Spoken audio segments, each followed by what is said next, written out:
Welcome to the Film Analysis. Today with the 2019 Lion King remake by Jon Favreau. In my film analysis of the original from 1994, I already explained the extent to which the film bears fascist traits. But there is more to it. The remake's success also reflects the success of a certain politics promising a return to something highly paradoxical. The Lion King remake also seeks to give a new guise to a return to the old, while not breaking out of the usual narrative frenzy. Conservative politics deliberately misjudge the dynamics of the present, promising something that can never be delivered, no matter how rapid technical progress may be, as evidenced not least by the animation techniques that produce hyperrealism. We remain the same, we are told. Translated into daily politics, this means despite digitalization, despite financialization, despite globalization, we are still part of the 20th century, as if this century never ended. We are also promised a return to something original. The film depicts the original just as unoriginal as the natural, which is now being shown to us in this apparent real-life film, not corresponding to nature, but creating a hyper-nature, an artificial nature. These artificial worlds of an original or something natural also fascinate, arouse longings, are responsible for votes or high box offices. Pop culture clings increasingly to the old and can't let go. Hence these constant runs of 80s series and films, quite the desperate development. Just think of the hologram concerts reviving stars on stage who have already died. You do not accept that something is over. A lot of things are archived. We can go back to them at any time, but you can't get away from the old and you want it to be available in the present. There is something haunting about that. Not only these concerts, but also the Lion King with its hyper-realistic animals has something ghostly about it. For example, when they start singing and you realize this is not a nature documentary, this is supposed to be a feature film. Also because of The Lion King, many people talk about representation on screen. Which character does one identify with? True, Disney is embracing more diversity for business reasons, as the remake of The Little Mermaid illustrates. In The Lion King, however, everything remains the same. Nala and the other women are subordinated to the male lions. They remain passive and, unsurprisingly, wait for Simba to intervene. The Lion King asserts the naturalness of hierarchies and capitalist structures, also applying to gender roles. Even if Nala had more space, contrary to this naturalization logic, we should not stop with the question of identification.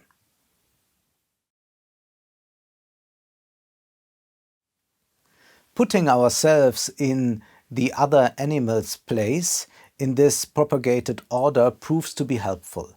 Let us identify with the hyenas, for example, or with one of the antelopes from the herd, with any animal that only appears as an extra in the film and applauds when Simba presents himself as the new king.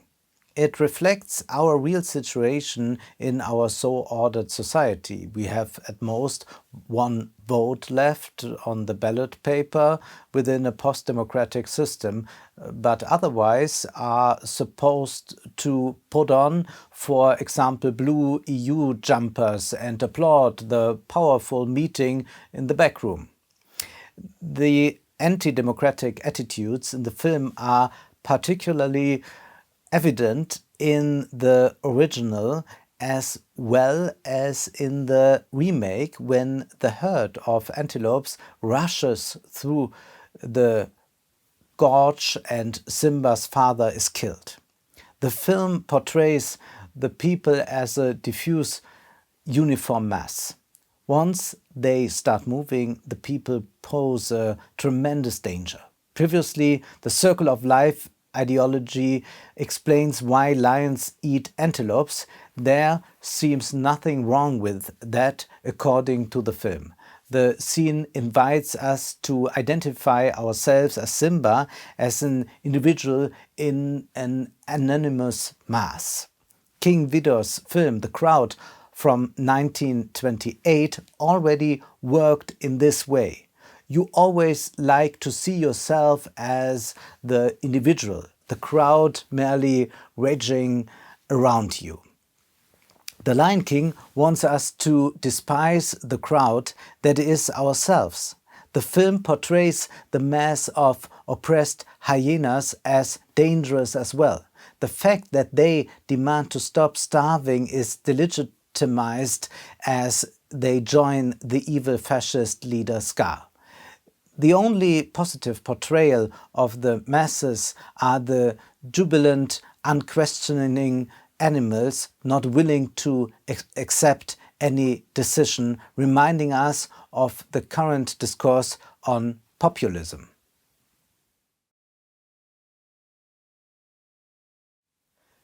The phrase, "but that's populism," keeps any protest at bay.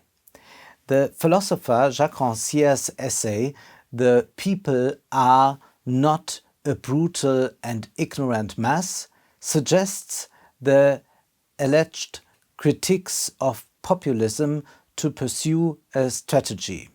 Ultimately, they are concerned with. Rancière says, the essential thing for them is to amalgamate the very idea of a democratic people with the image of the dangerous crowd, and to draw the conclusion that we must all place our trust in those who govern us, any challenge to their legitimacy and integrity opening the door to totalitarianism. Better a banana republic than a fascist France was one of the more sinister anti-Le Pen slogans in April 2002. The present harping on the mortal dangers of populism aims to establish a theoretical foundation to the idea that we have no other choice. End of quote. This takes us back to the basic message of The Lion King. There's no other choice. True, like Timon and Pumbaa, we are to choose Simba'S rule voluntarily. At the same time, we must recognize this choice's futility. The remake condemns Timon and Pumbaa's hedonism much more harshly than the original. This should give us pause for thought. There has always been a problematic critique saying Hollywood was only indulging in individualism and hedonism. You can't accuse this film of that. On the contrary, it took a long time until we witnessed this change in thinking. There is a conflict which the film also verbally fights out. While Simba is a follower of the circle of life ideology, this circle idea, Timon and Pumbaa believe in the line, as they say. Life ends once, the time until then should be enjoyed. This is exactly what the remake portrays as harmful and shameful, which isn't shown that explicitly in the original. The remake, on the other hand, clarifies this attitude and says, fit into the prevailing order, be humble, don't demand anything in the circle. This is precisely the rhetoric of the ruling class, increasingly so in the West. Ask not what your country can do for you, ask what you can do for your country. This sentence from Kennedy's privileged mouth is supposed to justify why care services are no longer provided without additional costs, why the state cuts off money to social projects, or why theaters close. Thanks to this bogus argument, those who make a fortune in the shadow banking system, for example, can earn undisturbed by cuts.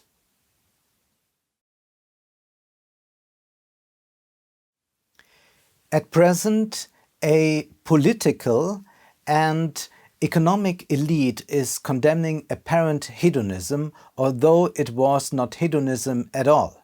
They postulate sentences like, "We have to tighten our belts." The elite expands their decadence. Why does the film portray Timon and Pumbaa as likable but naive? This is the same trick used, for example, against the students of Fridays for Future. They suggest them to be well-intentioned but terribly naive. We should radically reject this accusation of naivety. Timon and Pumbaa have obviously managed to find the means to avoid being dominated in this way. For example, we believe in the 9-to-5 week as if it were the good Lord. If anything is naive, it is this belief. If Timon and Pumbaa are the only sensible ones, they end up living a life like Karl Marx said about communism in the German ideology. Marx describes specifically how he envisages communism. He writes, "For as soon as the distribution of labor comes into being, each man has a particular exclusive sphere of activity which is forced upon him and from which he cannot escape. He is a hunter, a fisherman, a shepherd, or a critical critic, and must remain so if he does not want to lose his means of livelihood." While in communist society, where nobody has one exclusive sphere of activity, but each can become accomplished in any branch he wishes, society regulates the general production and thus makes it possible for me to do one thing today and another tomorrow, to hunt in the morning, fish in the afternoon, rear cattle in the evening, criticize after dinner, just as I have a mind without ever becoming hunter, fisherman, shepherd or critic. Now, Timon and Pumbaa can be called lazy, an argumentation strategy of the film that we often find. These people say that if people were not forced, if they did not voluntarily work or voluntarily pursue their passions, they simply sat on the couch. This is nonsense. Timon and Pumbaa, at any rate, regulate general production with enough remaining for everyone. Timon, Pumbaa and the other animals also, interestingly, do not live in a family because family supports Simba'S ruling order. This is no coincidence. Property no longer plays a role in Timon and Pumbaa's society, a society without a state. Marx already pointed out the importance of the family in this context. He writes that women and the children are the slaves of men and explicitly writes, "This latent slavery in the family, though still very crude, is the first form of property, but even at this stage it corresponds perfectly to the definition of modern economists who call it the power of disposing of the labor power of others." End of quote. This is not the case with Timon and Pumbaa. They do not exploit anyone and are not oriented towards reproduction. This order contrasts with Simba'S natural order. In Simba'S order, hierarchy and the exploitation of weaker people prevail. In Simba'S world, one can be either fisherman or critic, hunter or hunted master or subject. The remake reproduces this ideology and even presents a baby lion at the end. Let the prevailing order never end. We below, however, only watch but do not see. It would be nice if you would like to support the film analysis financially. You can do so via my bank account or PayPal. Also, you can find me on Patreon. Thank you very much.